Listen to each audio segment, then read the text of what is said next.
Here's some of the stories trending this week at NASA. 3, 2, 1, and liftoff at dawn.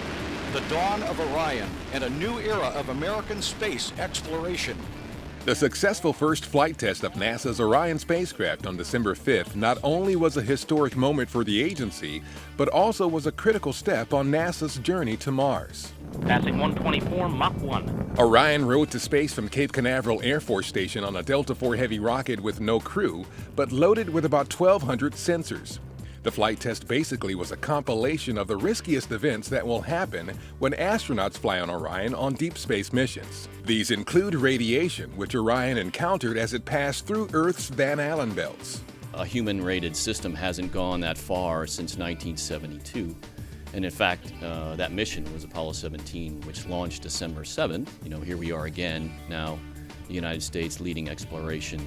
But surviving the 4,000-plus degree Fahrenheit temperatures generated on Orion's return to Earth, its so-called trial by fire, was one of the flight's most crucial tests. The first look looks really good from a data standpoint, but we'll dig through all the data and make sure that everything is there. We'll definitely learn some things from this flight. That's why it was a test flight. It will really help us as we take those next steps into the solar system with humans. As planned, 2 orbits in about 4.5 hours after launch, Orion splashed down in the Pacific Ocean, successfully ending its first flight, while at the same time providing forward momentum for NASA's journey to Mars. This, like I say, is serial number 001 of a storied fleet of vehicles. And when we look back 20, 30 years from now, we can trace it all back to today where it started out with the Orion serial number 001. A panel discussion on December 2nd featured NASA leaders at Kennedy Space Center and at headquarters discussing what's next on the journey, including the new technologies and capabilities being developed to send astronauts farther than ever before, first to an asteroid and then on to the Red Planet. The barrel for the engine section of NASA's new Space Launch System rocket recently was taken off the Vertical Weld Center tool at Michoud Assembly Facility in New Orleans. The barrel is flight hardware to be used on Exploration Mission 1, the first uncrewed test flight of the 70 metric ton configuration of the SLS. The barrel and a ring will house 4 RS-25 engines that will power the core stage of the SLS.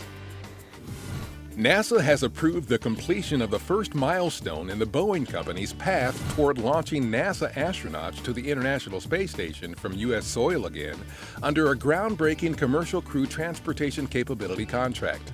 The certification baseline review established a baseline design that includes Boeing's CST-100 spacecraft, a United Launch Alliance Atlas V rocket, and associated ground and mission operations systems. On September 16th, the agency unveiled its selection of Boeing and SpaceX to transport U.S. crews to and from the space station using their CST-100 and Crew Dragon spacecraft, respectively. And that's what's up this week at NASA. For more on these and other stories, follow us on social media and visit www.nasa.gov/twan.